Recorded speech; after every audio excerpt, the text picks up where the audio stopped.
माननीय सभापति महोदय, आज मांग संख्या 27 और 28 बोलने का मौका दिया। राजस्थान में आज चिकित्सा की बात चल रही है। पूरा राजस्थान कान खड़े करके सुन रहा है कि खींवसर जी क्या देंगे, क्या करेंगे।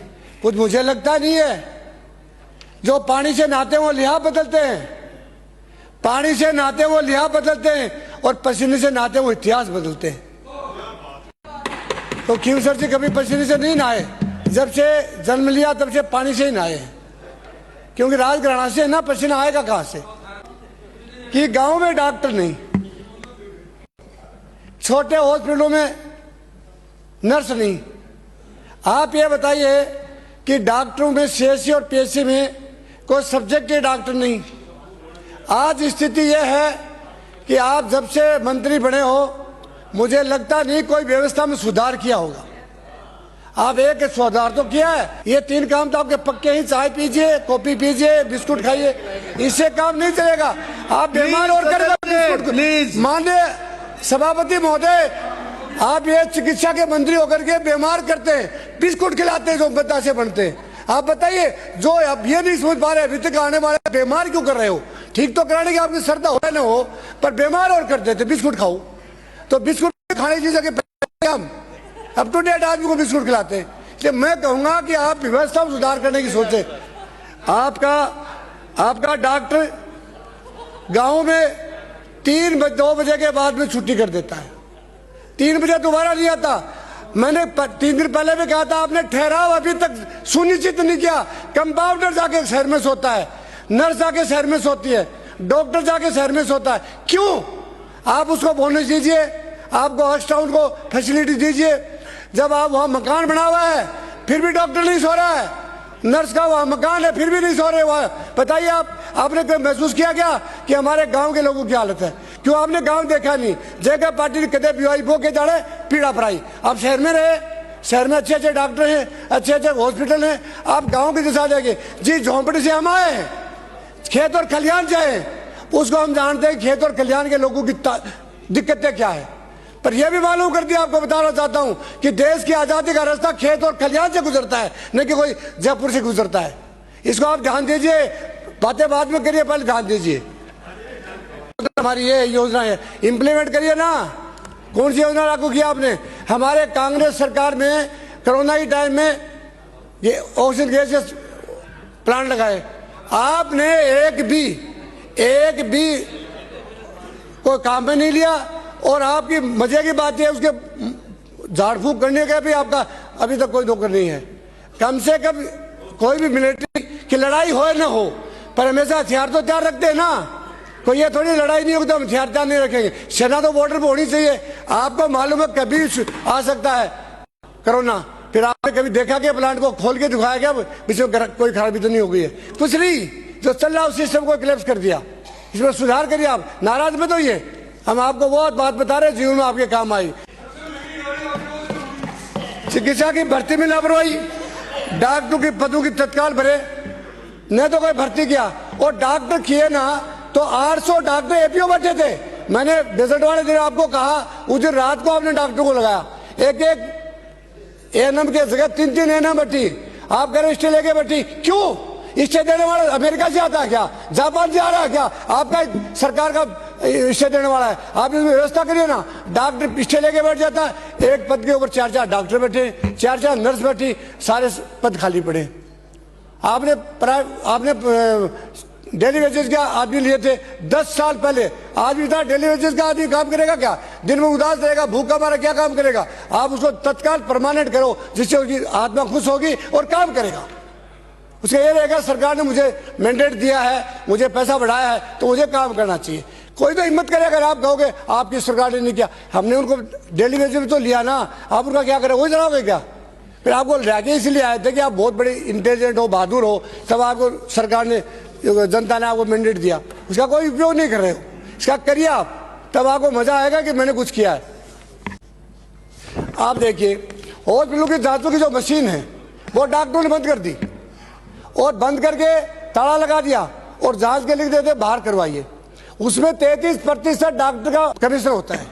आज तक कोई भी आदमी नहीं ये पूछा गया कि डॉक्टर की जो बाहर से जांच लिखी है वो जांच तो अंदर भी हो सकती है। कोई भी जांच हॉस्पिटल में नहीं कर रहे हैं, बाहर लिखते हैं। क्यों लिखते हैं जी बाहर? जब हमारे हॉस्पिटल इक्विपमेंट्स है उसको यूज करिए, गड़बड़ है उसको ठीक करवाइए। क्यों नहीं करवाया ठीक? क्यों नहीं कराएगा? ठीक कराते हैं उसकी 33% का जो कमीशन आ रहा है वो बंद हो जाएगा। हजारों दवाएं लिख देते। एक मरीज को बुखार हो रही है, उसको ये नहीं मालूम ठीक कैसे होगा, 20 दवाएं लिख देते, उसको जेनेटिक की दवाएं वो तो कमीशन मिलता नहीं, और फर्जी दवाएं हैं दुनिया भर की, उन पर कमीशन मिलता है। और एक फिक्स दुकान कर रखी है कि उस दुकान से लेके आएगा। तो आप देखिए भ्रूण हत्याएं इतनी जबरदस्त हो रही है कि कितने आपने कर्मचारी लगा रखे, कोई कर्मचारी जाके चेक नहीं करता। एक बार आईएएस था, कौन सा अधीन था, कौन था पता नहीं कौन, पहले अधिकारी लगाया था भ्रूण हत्या के मामले में, तो वो व्यक्ति ने पंजाब में जाके भी पकड़ा। हत्यारू को पंजाब में जाके पकड़ा, आज वो जेल में पड़े। आपके 2 साल में एक भी भ्रूण हत्या का कोई केस नहीं बना। क्यों नहीं बना जी? आप एडिशनल भी लगा रखा है, थानेदार भी लगा रखा है, सीआई भी लगा रखा है, और कर्मचारी भी लगा रखे, कोई काम करते नहीं। आते हैं उनसे लेते, बोलता है ये आइडल पोस्ट है हमारी। क्या कहते हैं? मैंने कहा साहब काम क्यों नहीं करते हो? तो मैंने क्या कहते हैं, साहब ये है ही आइडल पोस्ट। इसको आइडल पोस्ट और बनने लगे। भ्रूण हत्या दुनिया का सबसे बड़ा पाप कर रहे हैं, उसको रोकना आपका दायित्व बनता है। वो पाप किस पे लगता है? जो वहां का इंचार्ज होता है, जो कमांडर होता है, उस पे लगता है। एम्बुलेंस जब चालू की थी, तब एकदम बटन दबाते एम्बुलेंस आती है। अब एम्बुलेंस तब आती है जब मरीज मर जाता है, उसके बाद एम्बुलेंस आती है। एम्बुलेंस में टायर नहीं, एम्बुलेंस वाले के पास तेल नहीं, तो चलाएगा कैसे? और ड्राइवर को देते हो 1200 रुपये, 1200 रुपये चलाएगा क्या? आप सारे सिस्टम को ठीक करो। ये जीवन से जुड़ा सब्जेक्ट है, कोई पत्थर काटने की मशीन नहीं है जो पत्थर काट दिया और आप ये समझते हो कि दान कर रहे हैं। हमारा जीवन का अधिकार है आप लोगों से सेवा लेना, और आपका दायित्व बनता है। क्यों आप इस पद पे बैठे हो? पद पे बैठने वाले व्यक्ति का दायित्व बन जाता है कि मुझे जनता की सेवा करनी है, और आप हट जाओगे तो और कोई करेगा। मेरे को तो बीमार में होता ही नहीं, तो दवाई बताऊंगा आपको। शिक्षा विभाग में कैडर के डॉक्टर नहीं है, कोई कैडर का कहीं बैठा है, एनेस्थीसिया का तो बैठा है फिजिशियन के साथ। आप ये बताइए एनेस्थीसिया का डॉक्टर फिजिशियन के साथ क्या करेगा? ये तो कोई ऑपरेट करने वाले के साथ बेहोश करने के लिए होता है। आपका ये सिस्टम ही कनेक्ट हो गया। मुझे बड़ी पीड़ा हो रही है कि राजस्थान की जनता को अभी 70-80 साल में भी कोई कमांडर नहीं मिला। कमांडर क्यों नहीं मिला? जनता कहती है भाई तुम बैठो। आप लोगों ने ये कर रखा 5 साल हम, 5 साल ये, 5 साल हम। ये नहीं चलेगा। जब तक बैठे हो तब तक तो कुछ करो। अब तो आपने कह दिया 20 साल है ये मन के लाडू फीके क्यों? 32 सुन लो, ये जो हालात आज के ये रहे तो 32 आओगे। एक एम्बुलेंस, एक गाड़ी मटेगा छोटी मिनी बस में। मैं दावा के साथ कहता हूं, मैंने 20 बार कहा है और 20 बार मेरी पार गई है। आप भी विचार कर लीजिए। ये सोच रहे होगा कि आ जाएंगे, आप विचार इस बात पे करो कि हम काम कर्म करेंगे। कर्म ऐसे अगर पहचान बन जाए, कहते हैं ऐसे की मिसाल बन जाए, यूं तो सभी लोग जिंदगी जीते, जिंदगी ऐसी मिसाल बन जाए।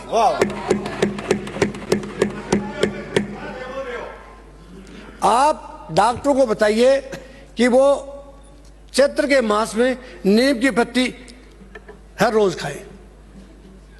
ये लिख के दे साथ मरीज को, चैत्र के मास में हरी पत्ती नीम की जरूर खाएं और डेंगू और मलेरिया को 12 कोस भगाएं। नीम लगाए नहीं देवी आप लोगों ने, तो क्या लग रहे हो? क्या लगा रहे हो? झंडे दिन भर लिए घूमते रहते हो क्या? नीम ना भी लगाना सीखो। तुलसी के पत्ते हरे, हरदम रोग उस मिट जाते हैं, हर प्रकार के रोग। तुलसी का पत्ता काम में लो, सारे रोग मिट जाएंगे। और लौकी के साथ तुलसी के पत्ते को पीस के और गुड़ और छिन्ना नमक में मिला के पियो, जिंदगी में कभी रोग नहीं आएगा। ये 3 चीजें वो हैं जो आपके जीवन में हर व्यक्ति को काम आएंगे। ये इसको मजाक मत समझिए, मैं जो बता रहा हूं ये आपके और नया गाँव और देखा। जहां भी जाते हैं तो कंपाउंडर भी डॉक्टर लिखा फिर है, और कोई छलोली हांडा वो भी कहे डॉक्टर साहब। ऐसी गोली रखे जो आदमी नहीं मरे तो मार गिरे, ऐसी गोली दी जो नहीं मरे तो मार गिरे। और क्या कहेंगे, डॉक्टर साहब नमस्कार, इस डॉक्टर के पद को सुशोभित करिए, दबाओ मत। इधर आपको बता देंगे, आप कुछ करोगे क्या? इनको तो समझा रहा हूं, आप नहीं समझो मर्जी आपकी। अरे आप देखो, डॉक्टर है गांव में, बंगाली डॉक्टर आ गया, बंगाल से कौन सी एमबीबीएस करके आया? वो कोई एमबीबीएस नहीं करके आया, वो केवल मात्र आपको देख लेंगे, आपको बहुत देखते हो, 20 साल तो देखते हैं लगातार आ रहे ना। इधर देख लेंगे, मेरे को संसदीय मंत्री ज्यादा प्यार है, इसलिए मैं इधर नजर चली जाती है। मैं नहीं चाहते हुए आपकी तरफ नजर चली जाती है, मैं भी क्या करूं। माननीय सभापति महोदय, आप देखिए, डॉक्टर सभी शोभनीय है, पर काम नहीं करेंगे तो मेरे लिए कोई अच्छा भी नहीं है। मैं ये कहना चाह रहा था कि आप देखिए, डॉक्टर है, डॉक्टर की एमबीबीएस हो, चाहे आयुर्वेदिक हो, होम्योपैथिक हो, जो भी है, पर डॉक्टर शब्द डॉक्टर के अलग होता है। वैद्य भी सारे डॉक्टर लगाने लगे, अपने आप को शोभनी मानने लगे कि मैं आयुर्वेदिक वाले डॉक्टर लगाने लगे। आयुर्वेद लगाओ, लिख सकते हैं डॉक्टर, कर दिया अपने पास। मैं कह रहा हूं, डॉक्टर बंगाल से बंगाली आ जाता है, वो भी एक हॉस्पिटल खोल के बैठ जाता है और कहता है डॉक्टर साहब, ठेला साहब को डॉक्टर साहब। आप देखिए, प्रतिबंध लगाइए, बीमारियों का अधिक होने का कारण यही है, बीमार का मरने का कारण यही है कि डॉक्टर तो है नहीं, और अशिक्षित डॉक्टर बनके और लोगों को मार रहे हैं। हरे पत्ते की गोली दे देते, हरे पत्ते वाली गोली 20 मिनट 2 घंटा सारे शरीर को सुना कर देती है, और वो डॉक्टर साहब बहुत ही मजा आयो, 6 महीना बाद के साहब किडनी खराब होगी ना, किडनी खराब। डॉक्टर छोड़ता, हरे पत्ते में वो गोली आती है जिसमें नशा होता है। और आपके कोई भी मंत्री ने अब तक ये नहीं कहा कि कोई डॉक्टर के बगैर डॉक्टर नहीं लगाएगा। ठेला लेके सर्विस स्टेशनों पे बैठे जगह जगह डॉक्टर, अगर मिलिट्री में कोई कंपाउंडर तो वो भी डॉक्टर बनवा के, क्योंकि ये एडमिशन लूज है, नीचे वाले डॉक्टर भी नहीं देखते हैं। सीएमएस तो केवल यही बात देखता है कि हर महीने कितनी मंथली आएगी। इसको छोटो मंथली को, छोटो इस कागज के टुकड़ों को, जब देश की आजादी का पैगाम था, को मालूम है हिंदुस्तान में, जापान में एक बार सुनामी आई, जापान में सुनामी आई 11 मार्च 2011 को 2:45 पे, और पूरे सुनामी आई तो इतना खतरा हो गया जापान में कि सारे लोग बेघर हो गए। तो 200-300 इंजीनियर और नेता और अन्य हिम्मत वाले लोग उसमें यंत्र को ठीक करने में लग गए। उनको मालूम था सुनिश्चित मरेंगे, उनको पूछा भी लोगों ने, पर क्या कहा, हम तो मरेंगे लेकिन देश तो कभी बच जाएगा। ऐसी भावना जिस देश में आएगी सब देश डेवलपमेंट करेगा। अब क्या है, देश आए भाड़ में। हमारे सबसे बड़ी बात है, देश में कहते हैं करेक्टर ठीक नहीं है, करेक्टर को बुढ़ापा में ठीक होने हुआ है, ये वो गहलोत जी को ठीक कर देंगे, सामने बैठा, या 45-50 साल का करेक्टर ठीक हो गए। करेक्टर होगा 5 वर्ष के बच्चे का, शिक्षा ऐसी देते हैं ना, तभी उसका करेक्टर ठीक होगा। जैसा खाओगे अन्न वैसा हो जाएगा मन, पाप का खाओगे पाप का मन हो जाएगा, अच्छा खाओ तो अच्छा मन हो जाएगा। पर इस देश के अंदर आज मैंने अखबार पढ़ा, इंजीनियरिंग की लाइन लगी हुई थी जेल में जाने वालों की। क्यों जेल में जाने वालों की? हाँ, पढ़ा नहीं क्या आपने? देखो आज जेल में गए हैं और रेल में घबड़ गए, जेल में गए हैं भ्रष्टाचार में, भ्रष्टाचार, कितना भ्रष्टाचार। 8-10 इंजीनियर गए हैं। घोटाला कभी का हिंदुस्तान का राजस्थान का है। मुझे इस सवाल पे नहीं जाना है, मुझे इस सवाल पे नहीं जाना है कि आपने 2 साल बाद जब यहाँ से खूब बुरे पड़ने लगे तब आपने कहा इसको जेल भेजो, जब भेजा है, और जेल का वो सबसे बड़ा जो सरोकारी था वो भाग गया। जो सबसे बड़ा सरोकारी था ना, वो रात को 9 बजे उठ के भाग गया। क्यों गया? आपकी कमजोरी थी ना, क्यों गया? उसके पुलिस को 4 मिनट लगाना चाहिए था, पकड़ना चाहिए था। मैं इसके साथ हूँ, जो भ्रष्टाचार करने वाले को पकड़ता है उसके मैं साथ हूँ, चाहे मेरा दुश्मन हो या मित्र हो। मैं ये कहता हूँ, जब देश में ईमानदारी और निष्ठा का जीवन जीने के लिए आए गए और जन्म ले लिया और जलेबी की तरह घूम ही गए, तो रस में डूब के मजा लो ना, कहाँ चोरी की जरूरत है। और मैं भी कह रहा हूँ, राजनीति में आने के बाद में कोई भ्रष्टाचारी करता है, दुराचारी करता है, शिष्टाचारी नहीं करता है, उस आदमी को जीने का कोई अधिकार नहीं, वो देश का देशद्रोही है। कई लोग कहते हैं ईडी आ जाएगी, मैं चैलेंज जो कह रहा हूँ, मेरे घर ईडी भेजो, ईडी, मैं खुश हूँ, क्यों मेरा नाम तो हो जाए, कोई जाने को नहीं मैंने।